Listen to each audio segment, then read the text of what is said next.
Our last lesson in Unit 2 concerns solving equations. It's one of the most important pieces of algebra that carries throughout all other math classes that you'll take from here on out. In this course, we just want to introduce the idea of solving equations and do a little bit of work with it. There's a lot of different equations of different types and different levels, but here we're just going to focus on the basics. We'll be solving equations called one-step equations.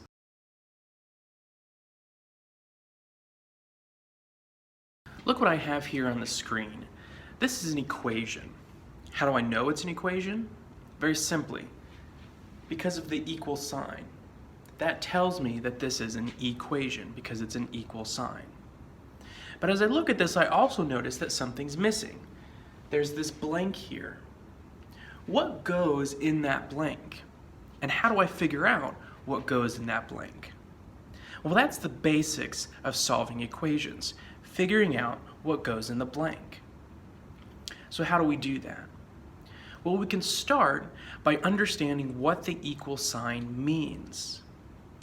When you hear the equal sign or look at the equal sign, you can think of the word balance. Okay? What's over here on the left is balanced with what's over here on the right.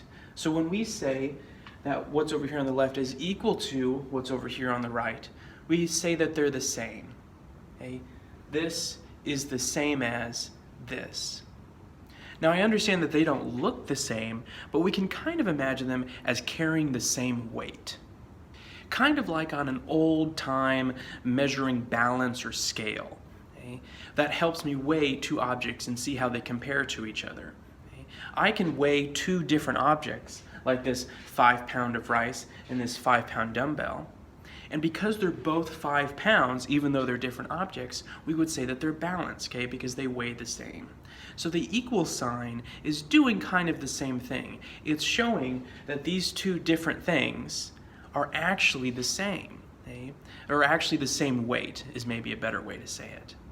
So if I go back to my equation here, okay, and I look at the equal sign as balance, I'm saying that this blank plus 3 is equal to or balanced to this 5, okay? Then whatever's over here should come out to 5, right? So how do I figure out what goes in the blank here? Well, what number plus 3 is going to give me 5 or is equal to 5? Because I want them to be balanced, right? Because if I put some random number in here like 17, well, 17 plus 3 is 20. Is that balanced with 5? Is that the same? No. So what number can I put in this blank, add to 3, and that's equal to 5 or balanced with 5? Okay. Well, that's 2, right? Because 2 plus 3 is equal to 5. And that, in a way, is essentially what solving equations is all about, is figuring out what goes in the blank to make this all balanced. So you might be asking yourself, what's the purpose of solving equations? Well, you can think of an equation simply as just mathematically modeling a certain situation. What do I mean by mathematically modeling? Well, to help, you could think of a model rocket. You know those smaller rockets you can put on the ground and shoot off, like this one? It represents a real rocket. Okay? It models that rocket. So we use equations to model situations if we want to find something out about that situation.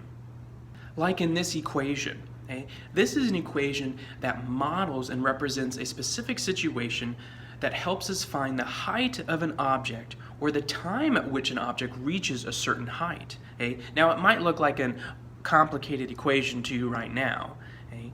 But that is what this equation is doing, is modeling the situation of how high a certain object can get when thrown or shot off, like in a model rocket, or at what time it reaches a particular height. Or this equation. This one looks a little simpler, right? Okay. This equation is just telling me how much more money I need until I can buy the new iPhone.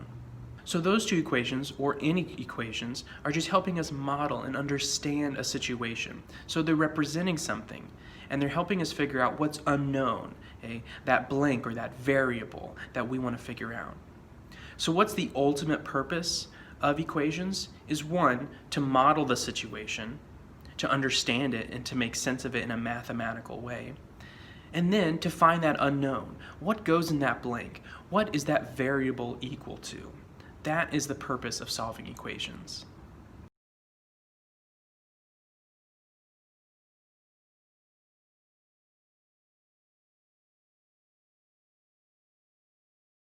All right, so let's look at an equation that's been solved and see what we can understand about it. Okay? So you see here this equation, x plus 5 equals 12. Okay? I have an equal sign here, so that tells me that's an equation. Okay? Instead of a blank, like we saw before, I'm using a variable to represent that blank. Okay? And that's what's in this first line, and in the second line, third line, and fourth line. And that fourth line has my final solution. Okay? So what does the equal sign tell me in this first line? Well, remember about balance, and so x plus 5 is balanced with 12, or is the same thing as 12. And what does my variable represent? It represents that unknown, okay, that piece that I don't know. There's some number, okay, that's what x is here, there's some number plus 5 that's equal to 12. Now you could probably figure that out without even having to go through the solving, but we want to make sure that we're building up our solving skills for when we get to more difficult equations. So what's happening here in line 2? What do you notice? It's obviously subtracting 5 from here and from here. Okay? So I had plus 5 and I subtract 5 from that side. But because I have to keep things balanced, I also have to subtract 5 from over here. Now, why did I want to subtract 5? Well, it's because I'm trying to figure out what this variable is, what that's equal to. And so I want to get it all alone. I want to get it completely by itself. So I want to get rid of this 5. Well, if I have plus 5 or positive 5, how do I get that down to 0, to where it's gone? I just subtract 5. So that's why I subtracted the 5. But again, because I have to keep things balanced, for my equal sign, I also had to subtract 5 from that 12 on the other side of the equal sign. So now where did this 7 come from in line 3? Well, 12 minus 5 is equal to 7. I just simplified it. Okay? If I'm having to subtract 5 from this 12, I can just do 12 minus 5, and that's equal to 7. In the third line, I have x plus 0 equals 7 because 5 minus 5 is equal to 0. But since it's just 0, I don't need to write it. So in my fourth line, I don't write the plus 0, and I just have x on one side of my balance, or my equal sign, and 7 on the other. And that's my final answer. Okay? X is equal to 7. That's what the variable is. That's what goes in the blank. So what's my final answer telling me? It's telling me what goes right here. What makes this equation balanced? And I could check that. Hey, I could check to make sure I'm right by putting 7 in for x. 7 plus 5 is equal to 12. And that's true, we know that. And so that's what we're looking for in solving the equation. What makes this equation true or balanced? And that's what I get here with my final answer.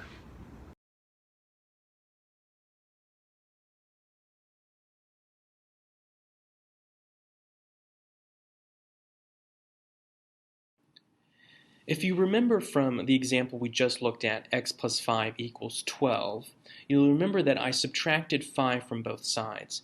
When I did that, I did what we call an inverse operation. And when solving equations, that's what we have to use. We have to use inverse operations.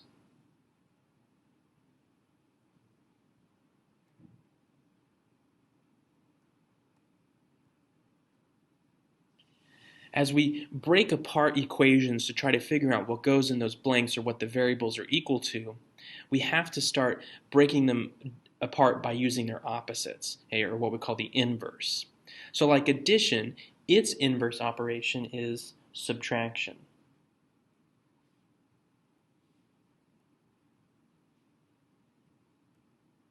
So if I have plus 5, if I subtract 5, I've done the inverse operation to get rid of that 5, or make it to 0. When I'm subtracting, I can add, do addition, and that's its inverse operation. And so they kind of cancel each other out in some way. Okay? And so we'll be using the inverse operation, which are operations you already know. We're just having to make sure we're using them in the right way to help us solve these equations. We'll look at multiplication and division in the next video. Right now, we're just going to focus on addition and subtraction. Let's just do these first three examples, A, B, and C.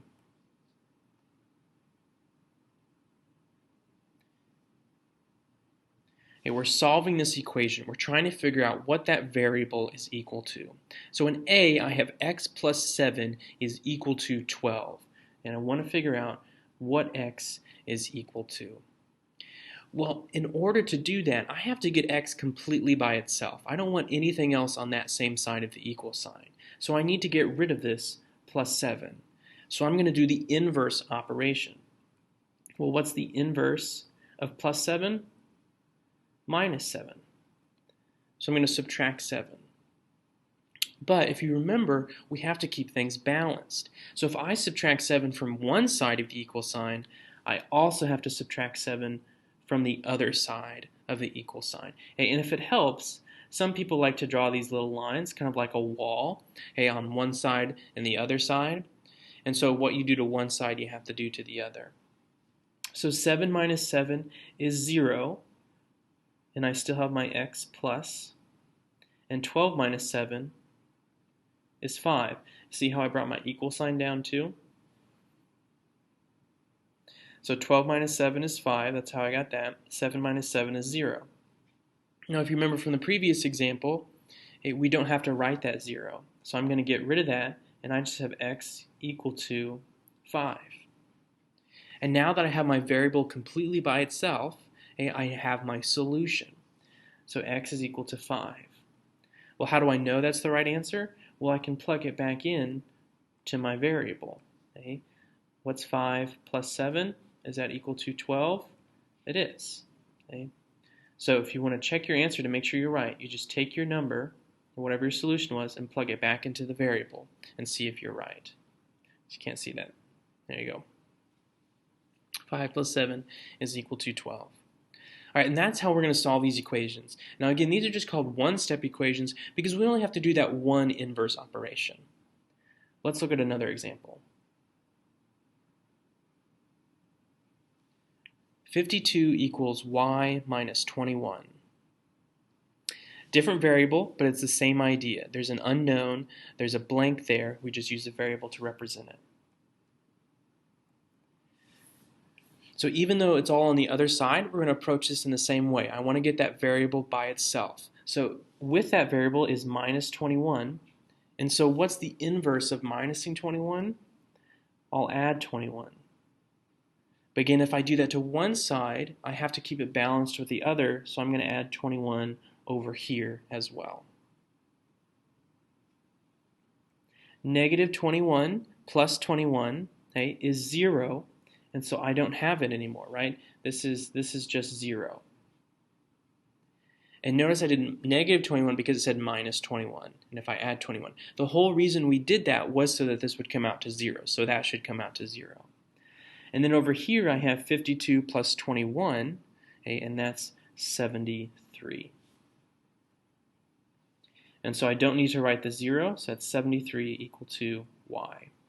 Even though the variable's on the other side, it says the same thing. 73 is the same thing as y. Okay? That's what I found this to equal. And I can again check myself if I wanted to. 52 is equal to 73 minus 21. You could use your calculator if you needed to, and we see that that's correct. So that's how we're solving all of these equations. Let's do just one more. C is equal to negative 13 equals x minus 10. So again, we have our variable, our unknown, and we want to try to figure out what that's equal to. What number minus 10 is equal to negative 13? So I'm going to add 10 over here because I want to get that variable by itself. Okay, so I'm going to do the inverse operation of minus 10. I want to get rid of it. But if I add 10 here, I also have to add 10 over here. So negative 10 plus 10, That's 0, right? That's negative 10 plus 10 is 0, so we just have the x, okay? And we don't have the 0 or anything. And then over here we have negative 13 plus 10. Well, that's negative 3. And if you weren't sure about that, you could use your calculator. Negative 13 plus 10 is negative 3. And so we have x equal to negative 3. And that's our final answer. That's what goes in the blank. Negative 13 is equal to negative 3 minus 10. Okay? And that's true. So we know that negative 3 is our solution.